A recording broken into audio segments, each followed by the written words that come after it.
Tervist! Mina olen Markus Järvi ja see siin on minu pikem kommentaar.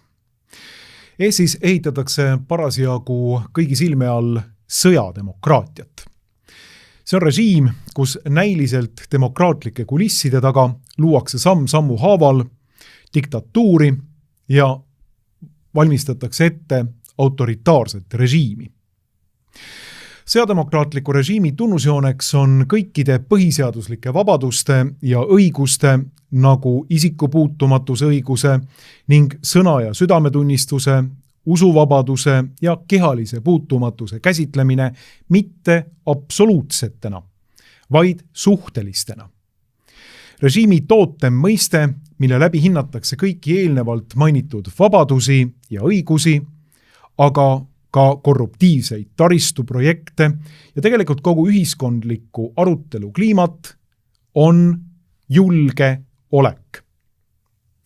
Julgeoleku kaalutlus on sinna juurde käivad süvariigi poolt välja mõeldud ja tellimustööna avaldatud ohuhinnangud kujutavad endast malakat, millega surutakse sõjademokraatliku režiimi poolt ette küntud kitsasse vakku nii põhiseaduslikud vabadused kui ka kogu ühiskondlik arutelu.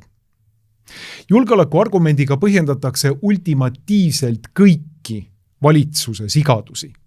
Maksutõusudest ja rahva paljaks röövimisest kuni kirikute sulgemise, haige sooideoloogia ja abielu rüvetamise juurutamise ning Rail Balticu korruptsiooniprojekti edendamiseni välja. Kui te neid asju ei toeta või hoidku selle eest, et te veel kritiseerite neid avalikult, olete teie ise julgeoleku oht. Teist Eesti Vabariigi kodanikust, kes ei nõustu ühe või teise valitsuspoliitikaga, saab potentsiaalne oht Eesti Vabariigi julgeolekule.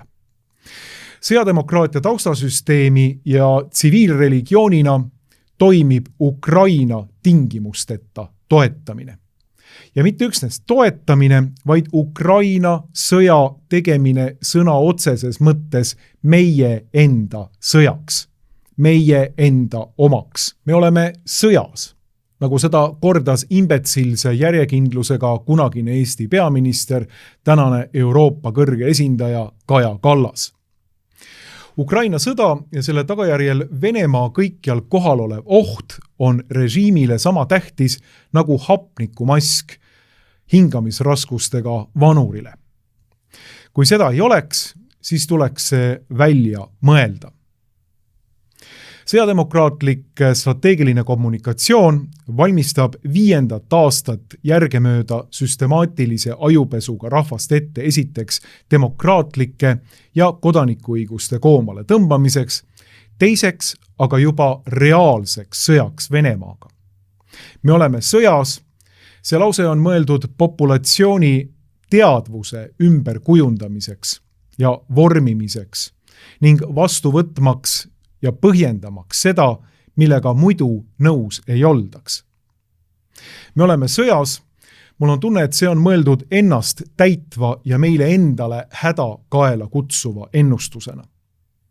Kui nii jätkub, siis ühel hetkel me nimelt olemegi sõjas.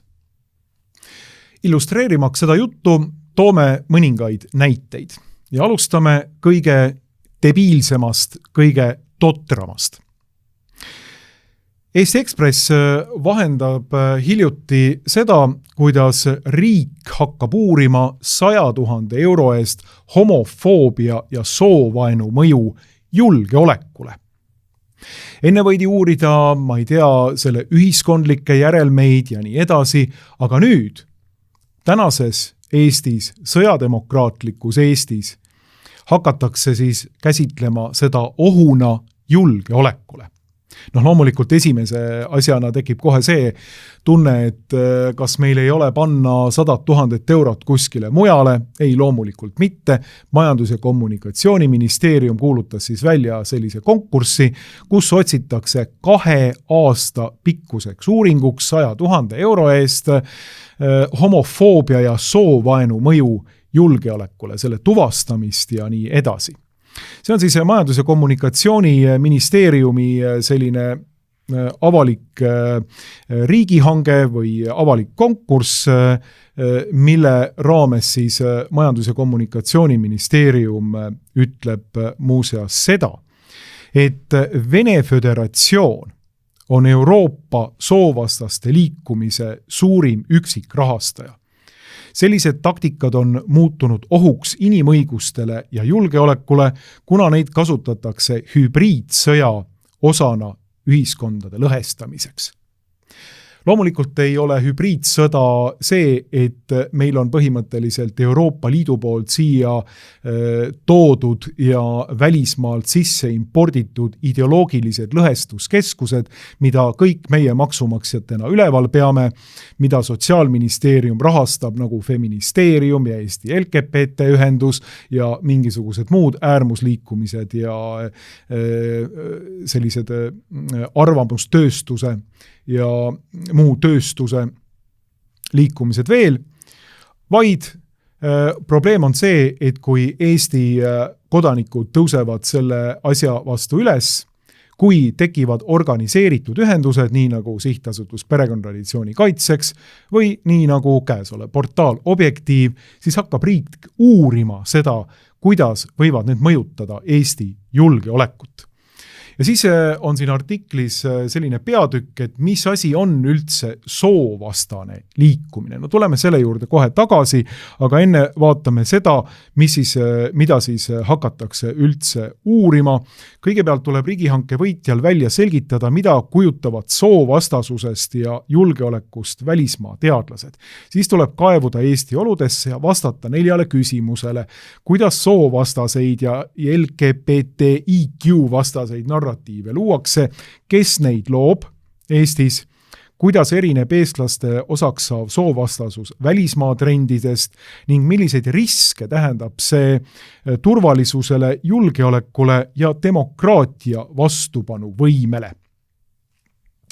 Haigemat soga on raske välja mõelda, aga Eesti Vabariik tegeleb sellise põhimõtteliselt nii-öelda raha suunamisega omadele. Et te võite mõelda 2-3 korda seda, et millistele organisatsioonidele seda raha siis jagama hakatakse. No eks loomulikult ikka nendele samadele lõhestusorganisatsioonidele Eesti Vabariigis, kes ilmselgelt võidavad selle 100 000 eurose riigihanke või konkurssi ja asuvad siis soovaenu tuvastama. No see mõiste ise on juba täielik idiootsus, soovastane liikumine. Kelle poole me pöördume siin, nii nagu on pöördunud ka Majandus- ja Kommunikatsiooniministeerium, kes soovitab siis soovastase liikumise kohta lugeda Feministeeriumi lehelt. Feministeerium on see leht, mis saab riigilt, meie maksumaksjatelt aastas kogu aeg toetust. Kui palju nad seda täpselt saavad, mitu 100 000 eurot, seda ma teile ei oska praegu öelda, aga toetust nad saavad. Ja Feministeerium räägib meile pikalt sellest, mis asi on soovastane liikumine, kes kaotab, kui ründad vähemusgruppe. Siin diskuteerivad sellised soovastase liikumise spetsialistid, Feministeeriumi kaasautorid nagu Greta Roosaar ja Kadi Viik ning arutlevad siis soovastasuse teemal. Viik ütleb, et tulles tagasi mõistete seks ja gender juurde, siis eesti keeles kasutatakse sõna sugu mõlemas tähenduses. Siin on see sooideoloogiline eristus, et sugu ja soolisus või gender erinevad teineteisest. Soolisus on bioloogiline mõiste ja gender on mingisugune välja mõeldud inimese sotsiaalne identiteet, mida võib olla must miljon. Olen jõudnud järelduseni, et me ei vajagi erinevaid sõnu nende eristamiseks, ongi hea panna inimesed lahti seletama, mida nad täpsemalt silmas peavad. Ja siis ütleb teine vestluskaaslane, et antigender on siis järelikult soovastasus. See on ka magus. Olla soo kui sellise vastu. Ja siis küsitakse, mis liikumine see selline on. Ehk siis, kui inimene kritiseerib meelevigast sooideoloogiat, mida feministeerium Eesti Vabariigi maksumaksjate raha eest levitab, siis on ta soovastane. No tuleme siis feministeeriumi sõnaseletusrubriigi juurde antigender ehk soovastane liikumine. Antigender liikumine on rahvusvaheline võrgustik, teatab meile feministeerium, mille eesmärk on õõnestada soolise võrdsuse, homorahva õiguste, laste õiguste ning seksuaal- ja reproduktiivse ja õiguse põhimõtteid. Tegemist on hajusa kooslusega vabatahtlikest ühingutest, poliitilistest parteidest, religioossetest ühendustest, nagu näiteks katoliku kirik, mõttekodadest, meediaplatvormidest ja teenuste, näiteks nõustamise ja koolituste pakkujatest. Nii et Eesti Vabariigis olev katoliku kirik on ka üks osa soovastaste liikumisest. Vastuseis on suunatud kaasaegsetele sookäsitlustele, mis näevad sugu bioloogiliste, sotsiaalsete ja identiteedipõhiste aspektide põimumisena. Ma ei viitsi kogu seda jura siit ette lugeda. Antigender liikumise eesmärk on peatada või tagasi pöörata soolise võrdsuse ja inimõiguste edusammud. Selleks kasutatakse poliitilist lobitööd, kampaaniaid, desinformatsiooni levitamist, seksuaalhariduse ja pereplaneerimise asendamist konservatiivsete programmidega, samuti rünnatakse naiste õigustele ja LGBTIQI+ kogukondadele suunatud poliitika meetmeid. Ja kes siis on Eestis ja Balti riikides kõige aktiivsemad soovastased? Siit loeme ka selle ära. Eestis on kõige aktiivsemad antigender liikumise eestvedajad Varro Vooglaid, Markus Järvi ja nende ideekaaslased organisatsioonist Sihtasutus Perekonna ja Traditsiooni Kaitseks, SAPTK. No tõesti, mul on hea meel, et sain ka selles osas ilusti isiklikult ära märgitud. Tõepoolest, kirjutan sellele definitsioonile igati alla. Küll aga ei jaga kogu seda idiootlikku soovastasuse mõistet. Et soovastane peaks tähendama siis seda, et keegi on soolise kuuluvuse vastane. Et kui keegi siin üldse soolist kuuluvust ja tervet soolist identiteeti vastustab, siis on need feministeeriumi lõhestusüksused siin Eesti Vabariigis, kes teostavad Eestis meie maksumaksjate rahadega rahva lõhestamist väliste ideoloogiliste programmide alusel. Nemad on need, kes lõhestavad Eestit, nemad on need, kes on soolise kuuluvuse, normaalse soolise identiteedi vastased. Mina seevastu olen igati soolise identiteedi poolt. Ma täiesti raudselt pooldan seda, et on olemas kaks bioloogilist sugu, mees- ja naissugu ning sellega seonduvad kaks identiteeti, mehine identiteet ja naiselik identiteet, mis kattuvad soolise identiteediga. Nii et mina olen raudselt sugu pooldav inimene ja sugu pooldava maailmavaatega inimene, nii et soovastasust selles tähenduses minust kindlasti otsida ei saa. Küll aga selle meelevigase sooideoloogia vastasust, mida feministeerium esindab. Selle vastu ma olen 100% ja pean seda üheks meie ajastu kõige hullemaks meelevigasemaks ideoloogiliseks konstruktsiooniks üldse, millega ka muuseas noori koolis hävitatakse, noori, kes ei ole oma identiteedis selged, noori, kes ei oma mingisugust selget identiteeti, neid võidakse viia eksiteele ja kui meie riik soodustab seda, siis on see kerge tulema, et mingid sooideoloogilist ajupesu saanud noored võivad teha väga valesid otsuseid, nii nagu väga paljudel juhtudel on seda juhtunud. tegelikult, kõikidel juhtudel. Kui keegi hakkab oma sugu muutma, end mutileerima, siis on see vale otsus. Ja tänapäeval on tõusev liikumine nendest inimestest, kes tunnistavad, et neid on petetud, neid on mõjutatud ja peale seda, kui nad on ennast sooliselt mutileerinud, ei ole neil tegelikult enam mingisugust tagasiteed normaalse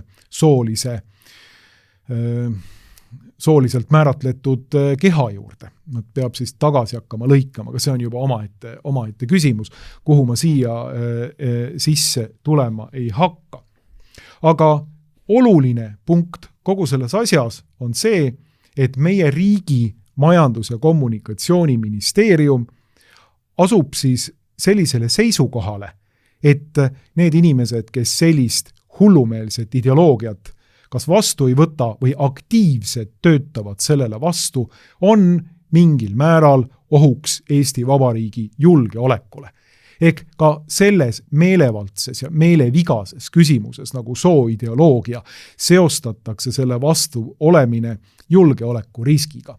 Esialgu loomulikult tuleb uurida 100 000 eest ja 2 aasta jooksul, et kas on julgeolekuriski, aga üllatus, ma arvan, et peale 2 aastat väga põhjalikke rahastatud uuringuid tullakse välja selle ideega, et on ikka küll.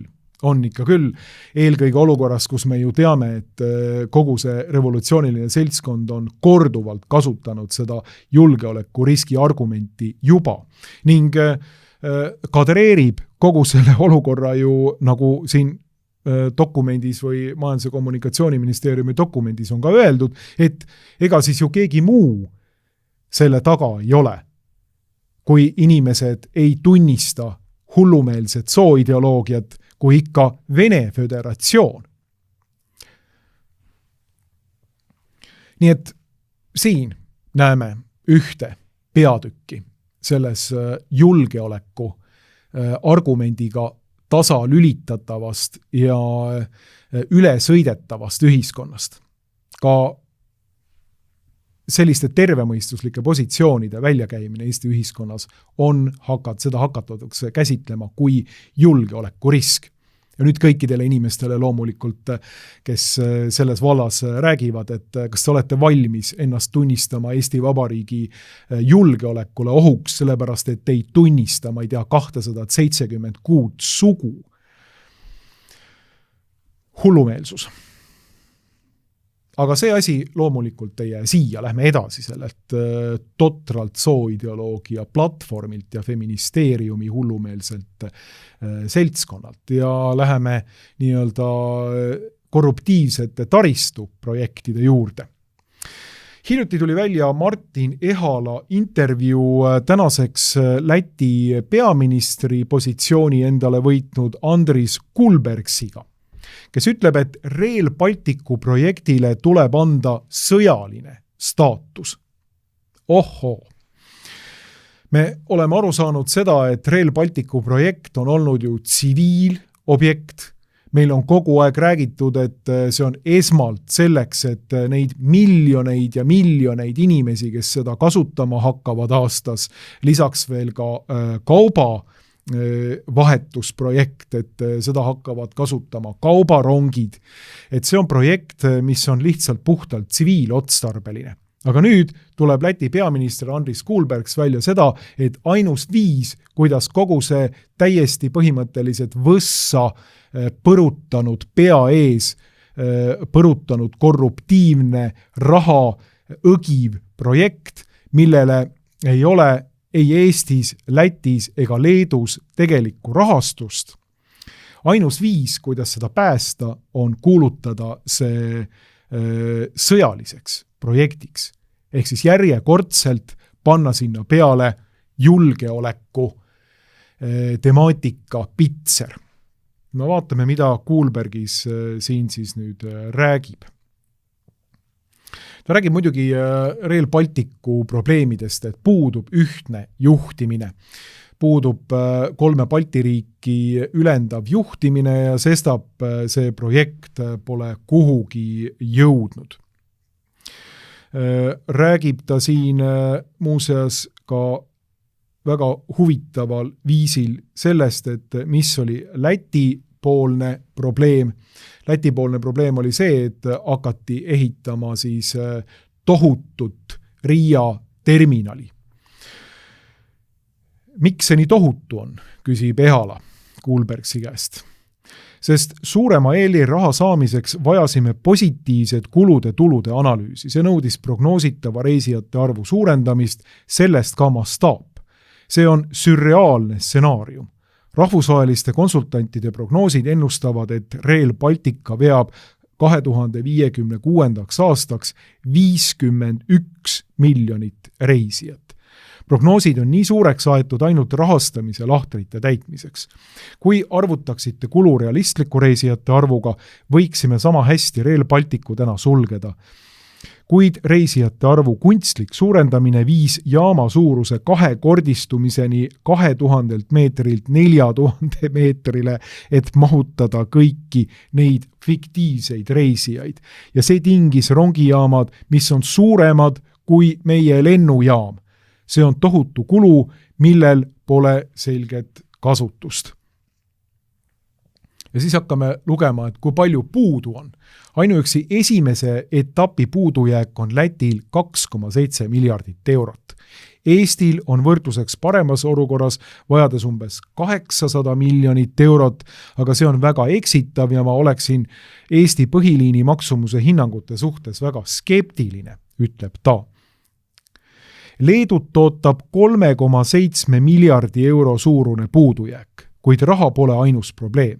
Meil kõigil puuduvad jaamad, liikumispunktid ja mis kõige tähtsam rongid, milleks ükski ei ole kaetud EL-i rahastamisega. Kuulbergs toob välja ka selle, et pole mingisugust plaani, et kes, kuidas, kus neid ronge üldse hooldama hakkab, kes, kuidas neid ostab, kas Balti riikide ühisprojektina või iga riik eraldi, mis rongid, mis veermik selle raudtee peal, mis esialgu läheb Eestist Iklas või Tallinnast Iklasse Eesti raames, üldse sõitma hakkavad siin. Kuulbergs ütleb, et oleks vaja teha tegelikult mingisugune ühisjaam, kus neid ronge hakatakse, ühishange loomulikult, aga ka ühisjaam, kus neid ronge hakatakse hooldama, et see on siis nagu Rail Balticu veermik Balti riikide ühise taristu projektina. Meie eelarve on juba niigi ülekoormatud kliimaeesmärkide, 10 miljardit eurot puudu ja sõjaliste kulutustega eesmärk 5% SKT-st. Me ei saa seda oma praeguste eelarvestruktuuridega endale lubada, ütleb Kuulbergs. Ja ütleb ka, et kõik Balti riiki on siin ühises paadis ning siis tuleb lahendus. Pidev rahastamine on võtmetähtsusega, meie praegune osade kaupa rahastamismudel tekitab viivitusi ja kulude ületamist. Vajame sõjalist projekti juhtimist.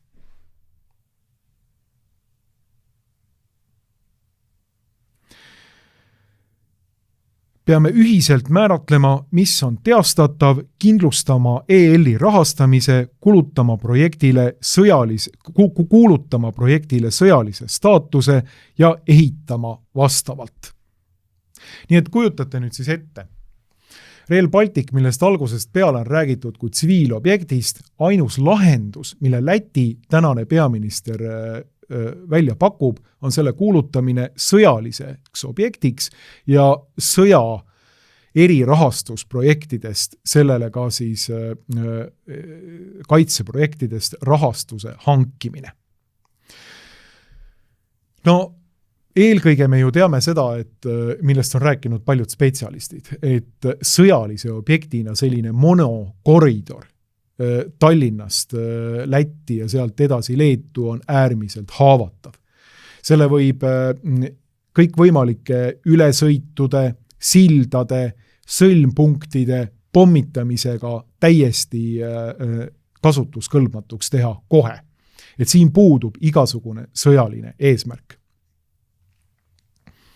Ehk siis lühidalt öeldes, kui projekt hakkab haisema, kui asi on jõudnud välja põhimõtteliselt sinna, et kõik on läbi, puuduvad miljardid, Eesti ehitab oma osa valmis, Läti oma osa valmis ehitama ei hakka, ta ehitab seda hiiglaslikku rongiterminali 56 miljonile reisijale aastas.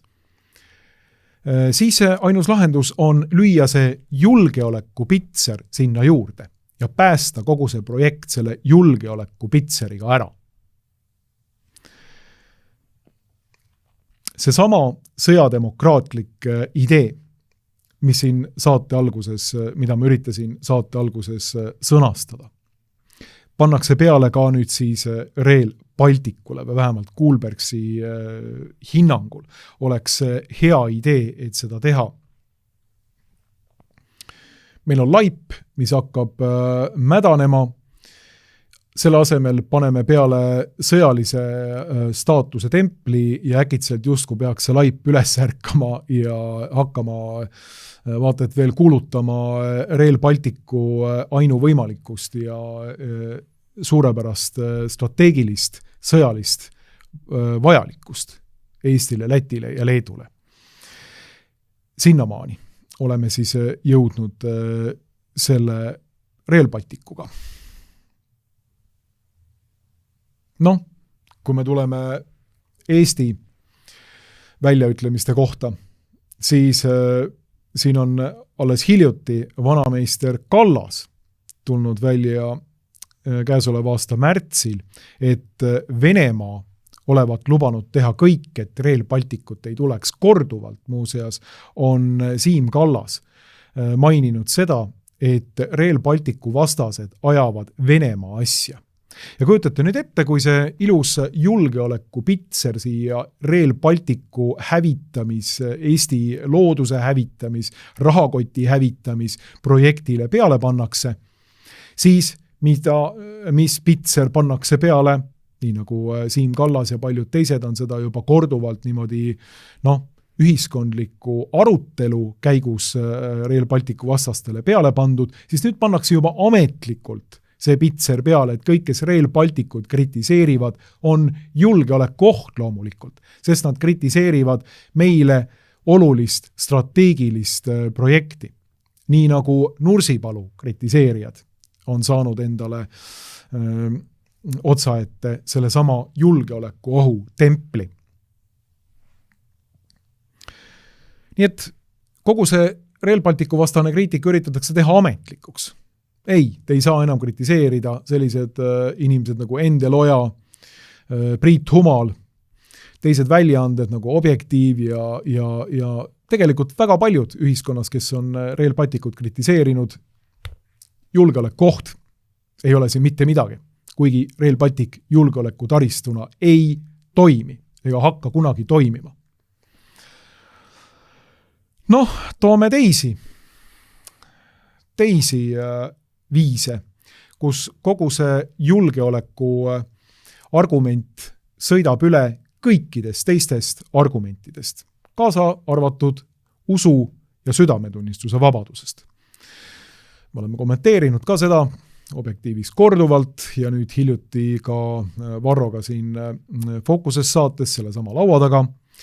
Ja nimelt Riigikohus jättis siis presidendi taotluse kirikuseaduse kohta rahuldamata ja otsus tuli ära, et see seadus, mis nõuab Eesti Kristliku Õigeusu Kiriku kanooniliste sidemete hülgamist Moskva patriarhaadi kirikuga, see seadus on igati põhiseaduse kohane ning mingisuguseid probleeme sellega ei ole. Üks peamine küsimus siin pani kohe minu kellad helisema. Riigikohus nimelt märkis otsuses, et vaidlustatud seaduse puhul on ühelt poolt kaalul usu ja ühenduse vabaduse tõsine riive ja Riigikohus tunnistab seda, et see seadus riivab usu ja ühinemisvabadust. kuna see võib kaasa tuua usulise ühenduse sundlõpetamise, mis mõjutaks kõiki sinna kuuluvaid inimesi. Teisalt on aga kaalul riigi julgeolek ja põhiseaduslik kord, mis on üldjuhul kaalukam hüve.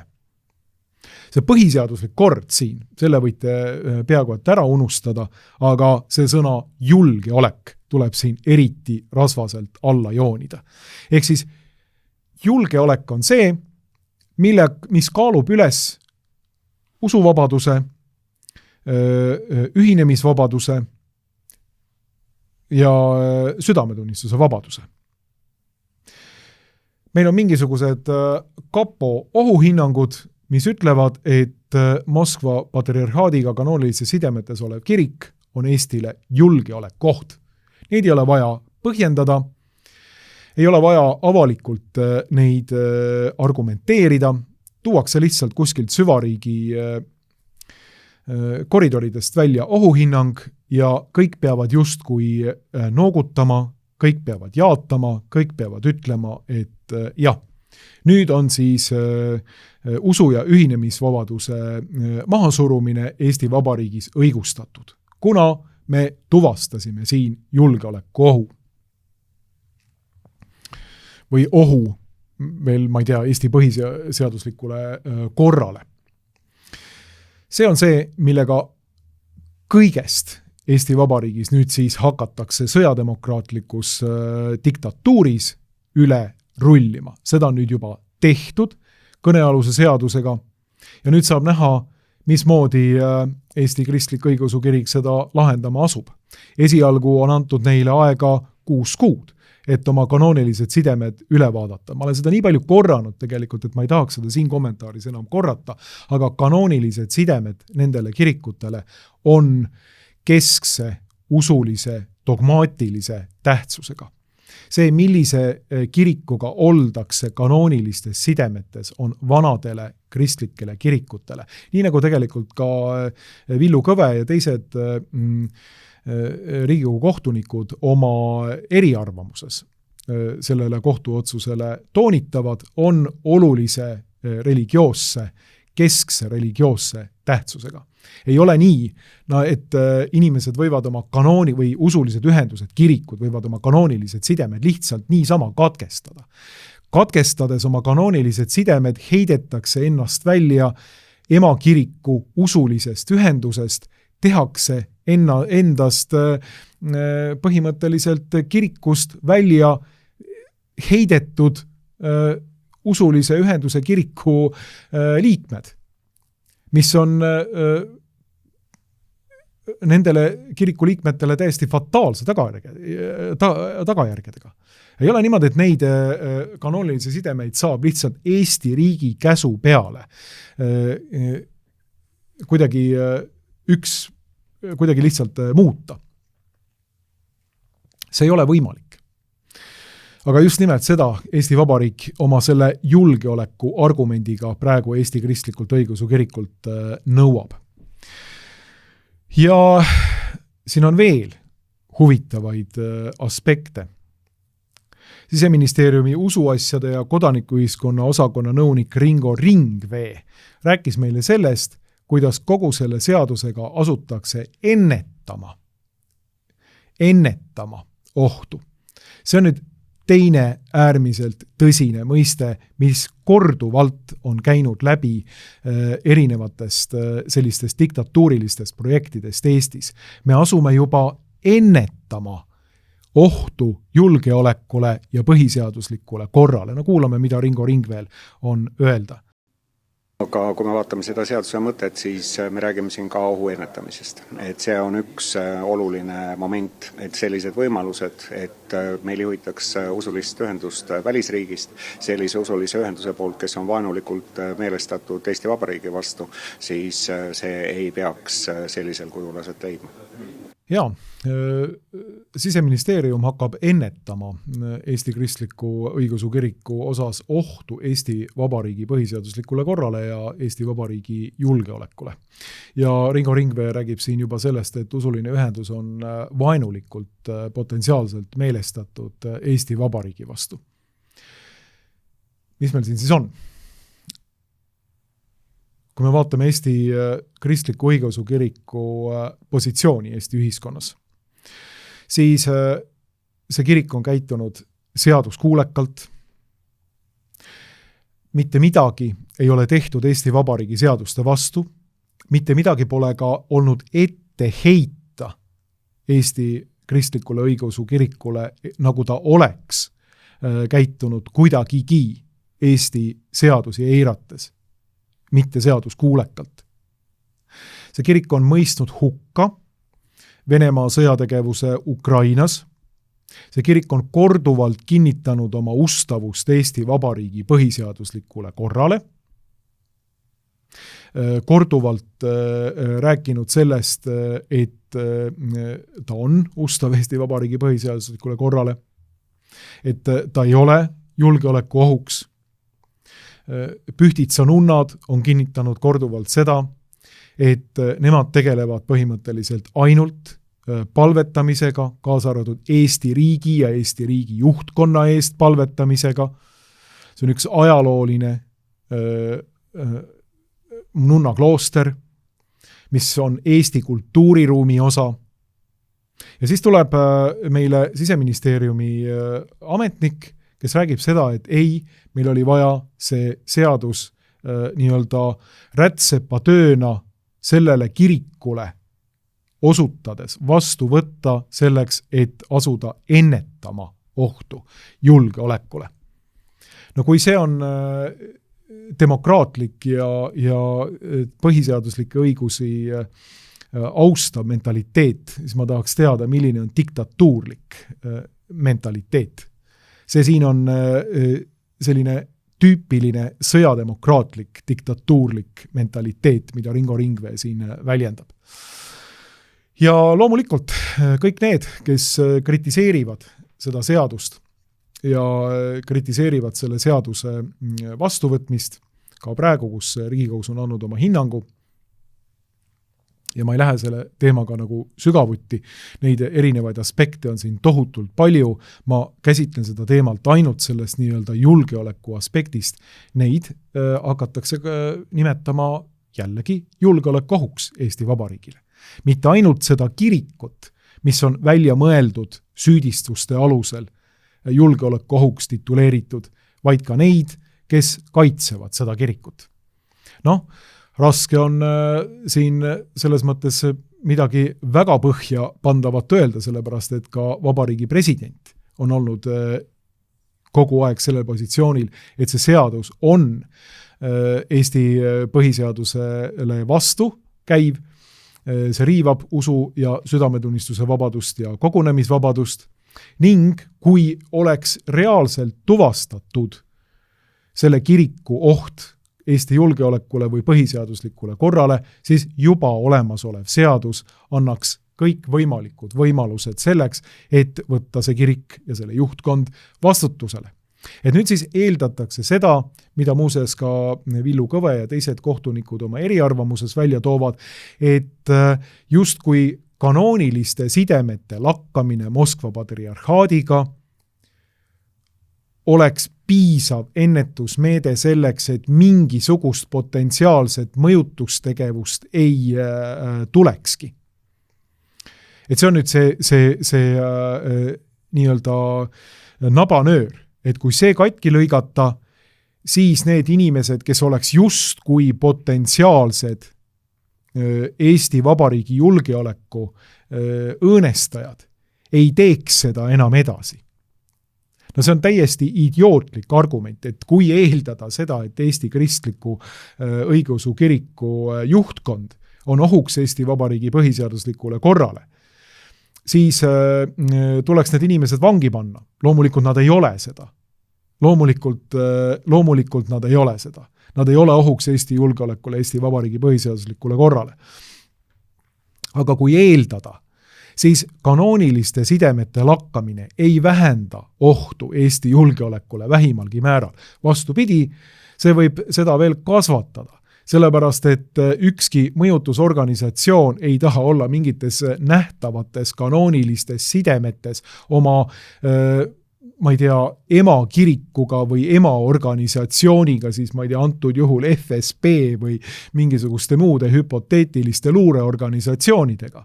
Kui nende eesmärk oleks reaalselt mõjutada Eesti Vabariigi julgeolekukeskkonda ja ohustada reaalselt Eesti Vabariigi põhiseaduslikku korda, siis oleks ju just hea see variant, et igasugused sellised nähtavad sidemed katkestatakse ja saab teostada mõjutustegevust niimoodi, et neid nähtavaid sidemeid ei olegi. Et see argument iseenesest on niivõrd nürimeelne, et mul ei ole tegelikult sõnu ja sellele osutavad ka Riigikohtu eriarvamuse väljendanud kohtunikud sedasama, räägivad sedasama. Nii et tegelikult on kõik nõustunud sellega, et mingit ohtu ei ole, see oht on välja mõeldud, see kirik on ise kinnitanud, et mingit ohtu ei ole, see kirik on ise ka Moskva patriarhaadi vastava sisulised avalikud väljendused Venemaa sõja kohta Ukrainas nendest taganenud, ma ei tea, kas ka avalikult hukka mõistnud, aga vähemalt nendest taganenud, öelnud, et need ei ole Eesti kristliku õigeusu kiriku seisukohad, ja sellest hoolimata rammitakse selline rängalt usu kogunemisvabadust ja südametunnistusvabadust otseselt maha suruv seadus Eestis läbi. Tehes seda Riigikohtu otsusega, tehes seda korduvalt nii-öelda valitsuskoalitsiooni poolt edendatud seadusega, mis on võetud vastu põhimõtteliselt muutmatal kujul, kas oli viimasel korral, tehti mingisugused sellised kosmeetilised muudatused, aga igal juhul põhimõtteliselt substantsiaalselt muutmata kujul. Ja argument loomulikult julgeolek, millega kõik vabadused, kõik asjad sõjademokraatlikus Eesti Vabariigis maha surutakse. Ja last but not least, nagu vanarahvas ütles, on siis plaanis ka see, et seaduse muudatusega saaks sõja korral meediat piirata. Ja seda võiks teha mitte enam ainult Siseministeerium, vaid ka jõuametid. Nii et sellised jõuametid nagu Tarbijakaitse ja Tehnilise Järelevalve Amet, TTJA, ma ei tea, kuidas see on jõuametite hulka arvatud, nende peamine töö peaks olema kohvimasinate kvaliteedi nõuete kontroll, kingade ja pintsakute ja muude aparaatide kvaliteetnõuete kontroll, mitte meedia suu korvistamine. Aga nad on korduvalt sellist ambitsiooni üles näidanud ja nüüd siis plaanitavas seaduses tahetakse neile selline õigus kanda, et ka nemad võiksid tulla ja kriisiolukorras või sõjaolukorras meediaväljaandeid kinni panna. No teiseks on muidugi Politsei- ja Piirivalveamet, siis loomulikult meie armas Kapo ning Kaitsevägi, kes võivad tulla lihtsalt meediaväljaannete ukse taha, piisab järjekordselt mingisuguselt süvariikliku organisatsiooni ohuhinnangust, mida pole vaja põhjendada, mis lükatakse nende jõuametite lauale ja öeldakse, et nüüd on aeg üks või teine meediaväljaanne kinni panna, sulgeda. Siin räägitakse ka sellest, et peamine küsimus on see, et kui meediaväljaanne hakkab tegema mingisuguseid, avaldama mingeid fotosid, ma ei tea, sõjaolukorras Eesti vägede paiknemise kohta ja nii edasi. No see on loll jutt. Ükski meediaväljaanne aga sõjaolukorras Eesti vägede paiknemist kuidagi pildistama ja seda avalikult oma veergudel kuidagi publitseerima all tekstiga, et vaenuväed võiksid siia tulla oma pomme või droone lasta. No see olekski riigi reetmine loomulikult ja juba praegu olevate seaduste raames saaks selliseid rakukesi võtta vastutusele kriisiolukorras või siis sõjaolukorras. Aga mida see seadus üritab teha, ongi see, et kui meil kuulutatakse välja kriisiolukord või sõjaseisukord, siis julgeolekukaalutlustel loomulikult võivad teha need julgeoleku- ja jõuametid, kaasa arvatud kohvimasinate kontrollikeskus, selliseid otsuseid, et meediaväljaanded kinni panna. Sellest on olnud juba mingisugust ühiskondlikku diskussiooni siin, aga seda on olnud üllatavalt vähe. Me kõik teame, et kriisiolukord oli ka muuseas koroona niinimetatud epideemia, ehk siis võltsepideemia, psühholoogilise sõja selline katse polügon, mis meile siin mõned aastad tagasi ette pandi. See oli katsetus, kuidas ühiskond allub survele, kuidas ühiskond neid survemeetmeid talub, kes on need, kes vastu seisavad, kes ei seisa ja kui suur ühiskonnas seisab, osa ühiskonnas seisab vastu ja kui suur osa ühiskonnast ei seisa vastu täiesti absurdsetele mõistusvastastele meetmetele. Kui suur osa ühiskonnast on valmis omale kontrollimata nii-öelda ohutusuuringuteta preparaadi sisse süstima, kui suur osa ühiskonnast on valmis seda tegema korduvalt, 3 korda ja siis võtma vastu väga tõsiseid tervisekahjustusi. See oli kõik üks suur ühiskondlik katselabor, mis enneolematutes mastaapides lääne ühiskonnas läbi mängiti. Ja selles kriisiolukorras, selle muutuva seaduse raames võiks siis tulla kohvimasinate erikontrolli keskus ja ütelda, et nii, sellised väljaanded nagu Objektiiv, kus me iganädalaselt kommenteerisime kogu aeg neid uusi koroonameetmeid, iganädalaselt korraldasime muuseas ka valitsuse ees pikette, külmetades seal iga neljapäev talve ajal. Võib need sellised väljad nagu Objektiiv, sellised organisatsioonid nagu Sihtootuse Perekonna kaitseks, kes korraldab pikette, võib lihtsalt kinni panna. Meie kohvimasinate kontrollikeskuse spetsialistid oleme tulnud järeldusele, et see on ohuks julgeolekule. See on ohuks turvalisusele. See on ohuks inimeste tervisele. Niimoodi ei saa jätkata. Kui see sõjademokraatia saavutab selle, et meil tõepoolest plahvatab siin mingisugune, ütleme, võib-olla pigem summutatud sõjaline konflikt kuskil Narva piiri ääres, mis oleks ilmselt sõjademokraatlikule seltskonnale ja Reformierakonnale praegu kõige parem variant üldse, sest siis saaks valimised ära jätta, siis saaks Eestis teha teise Ukraina, siis oleks nad võimul ja siis religioon, see Ukraina religioon, me oleme sõjas, kuigi me Eestina sõjas ei ole, siis me juba oleksime, saaks juurutatud Eestis kogu oma rangusega ja võimul olevad parteid peaksid jääma või saaksid jääda võimule. Siis sellises olukorras loomulikult pandaks erihäält olevad inimesed ja väljaanded kinni. Siis ei oleks ka enam liikumisvabaduse ja muudest vabadustest haisugi. Ja meile siin tõepoolest nagu rahustavad erinevad spetsialistid, et ei, see on tõesti nendele inimestele, kes hakkavad vägede paiknemist üles pildistama ja neid sotsiaalmeediasse või oma portaalidesse panema. Ei ole, kindlasti ei ole. Et kui see sama seadus siin sama seltskonna poolt, kes võimul on, oleks rakendatud eelmise koroonaperioodi jooksul, siis oleks ilmselt Objektiiv kinni pandud. Selles ma olen täiesti kindel.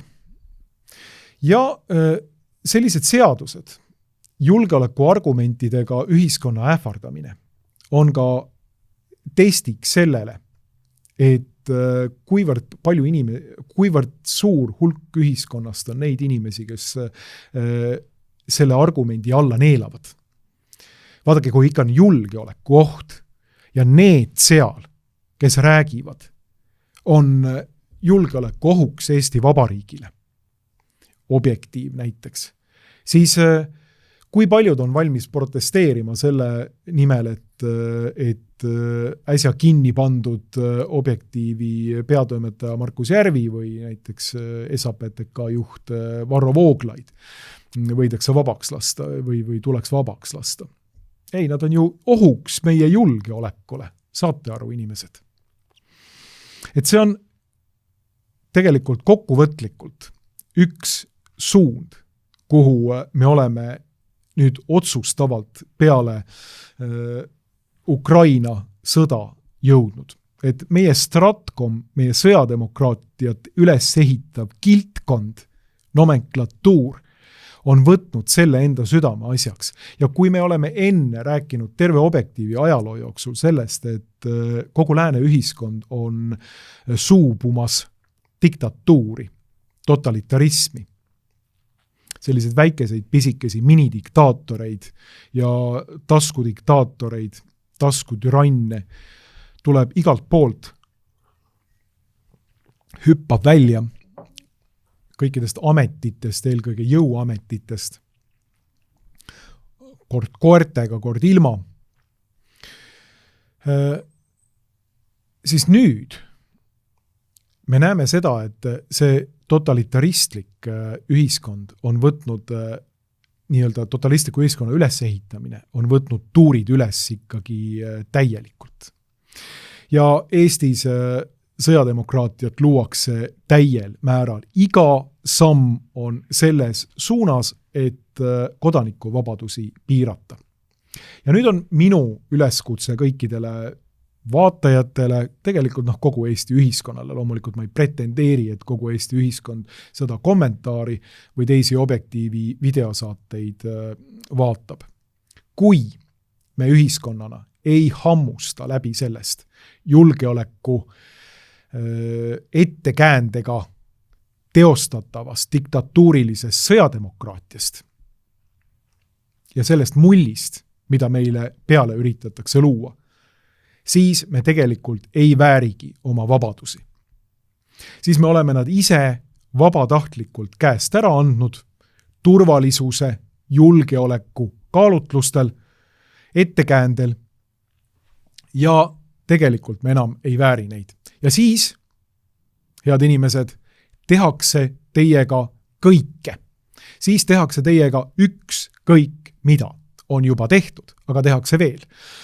Maksutõusud 5% SKP-st riigikaitsesse, kus 400 miljonit läheb riigikaitse mingisugustele riiulifirmadele, kas see on ära varastatud või jõudnud kellegi taskusse, tont teab, keegi ei kontrolli, mitte mingisugust sisekontrolli ei ole. Kõik võimalikud ideoloogilised projektid, alates, ma ei tea, siin meelevigase sooideoloogia juurutamisest ja abielu rüvetamisest ja kõigest muust koolides. Julgeolekukaalutlustel tuleb neid teha. Meil on oluline, et me oleksime ennast, positsioneeriksime ennast lääne ühiskonna ruumis olevaks jõuks. Lisamaksud, lisaröövimine, Rail Balticu projektid, veel kord rahva röövimine, uued maksud ja nii edasi, kõik tehakse sellel samal julgeoleku kaalutlusel sõjademokraatia rakendamise eesmärgil teiega ära. Nüüd meie kodanike eesmärk peab olema sellest mullist ennast vabastada, eelkõige mentaalsest mullist. Et kui me kuuleme seda julgeoleku argumenti, siis ei jätaks meie mõistus kahte takti vahele, vaid me hakkaksime analüüsima, mida selle julgeoleku ettekäändega meilt ära tahetakse võtta. Ja oleksime selgelt positsioonil, et ei, me ei nõustu sellega, et meilt midagi ära hakatakse võtma. Aga tuleb Venemaa, tuleb Putin, tuleb Muutin. Sõitke seenele. Meil on olulisem see, et meie ühiskond oleks rajatud nendele demokraatlikele ja põhiseaduslikele väärtustele, meie vabadustele. See on olulisem kui see, et teie poolt loodud ettekäändel luua mingisugust julgeolekut ja sõjademokraatiat. See on kõvasti palju olulisem. Ja ultimatiivselt on selle eesmärk loomulikult tasalülitada Eesti ühiskond sellisel viisil, et me oleksime valmis ühiskonnana astuma tanki liberalistlikule revolutsioonilisele transatlantilise sõjademokraatia ja sõjapartei eesmärkidele ja laskma ennast ära veristada eesliinil sõjas Venemaa vastu. Sellise väikse pisikese etturina, et natukene nõrgestada Venemaad idatiival. See on kogu selle mentaalse nii-öelda protsessi lõpptulemus, kuhu meid tahetakse välja tüürida. Ja kui meie rahvana, kodanikena, inimestena sellest läbi ei hammusta, kui me ei näita ka valimistel kohta kätte nendele jõududele, antud juhul nüüd Reformierakonnale, no E200 on raske juba kohta kätte näidata, sest nad on selline 1,5% partei ja loodetavasti elu näitab neile ise koha kätte. Nii et E200 pikk plaan oli üks Riigikogu koosseis ja jumal nendega, olgu nad kiiresti ära unustatud Eesti poliitilised kaardilt, aga Reformierakond, sotsid, kogu see gestalt, kes siin on, kes on seda sõjademokraatiat sammu haaval edasi viinud, kui me ei näita neile ka valimistel kohta kätte, siis meie rahvaga tehakse ükskõik mida. Ultimatiivselt ma ütlesin juba ükskõik mida, me pannakse tanki Venemaa vastu. Ja need prohvetlikud sõnad, et me oleme sõjas, see saab reaalsuseks siin Eesti Vabariigis.